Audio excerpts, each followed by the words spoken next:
দর্শক, কাকরাইলে রয়েছেন সহকর্মী ওবায়দুল্লাহ মামুন। সরাসরি যাচ্ছি সেখানে। মামুন, কাকরাইলে জগন্নাথ বিশ্ববিদ্যালয়ের শিক্ষার্থীদের কর্মসূচি এখন কোন পর্যায়ে? সবশেষ পরিস্থিতি জানান। নাদিরা, আপনি জানেন যে গত 14 তারিখ থেকে অর্থাৎ 14 মে থেকে জগন্নাথ বিশ্ববিদ্যালয়ের শিক্ষার্থীরা প্রধান উপদেষ্টার বাসভবন যমুনার সামনে কিন্তু তাদের যে 3 দফা দাবি, সেই দাবি আদায় কিন্তু তারা আন্দোলন করছেন এবং সেই আন্দোলন কিন্তু অব্যাহত, আজকে এই পর্যন্ত কিন্তু আন্দোলনটি অব্যাহত রয়েছে।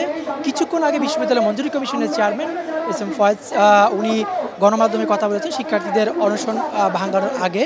তো যেটি মোদ্দা কথা সেটি হচ্ছে যে সুনির্দিষ্ট বা স্পেসিফিক কোনো বার্তা শিক্ষার্থীদেরকে দিতে পারেনি।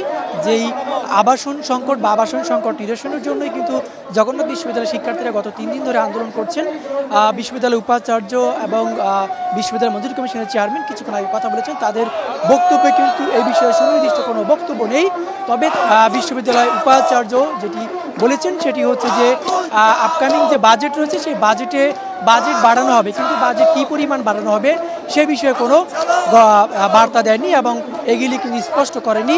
আর আরেকটি বিষয় বলেছেন যে আজকে যে ভিতরে শিক্ষা উপদেষ্টা সহ কয়েকজন অর্থ উপদেষ্টার সাথে মিটিং করেছেন, সেই মিটিংয়ে তারা অস্থায়ী ভিত্তিতে হলের ব্যবস্থা করার কথা বলা হয়েছে। মামুন, আপনাকে ধন্যবাদ। দর্শক, কাকরাইল থেকে কথা বলছিলেন সহকর্মী ওবায়দুল্লাহ মামুন।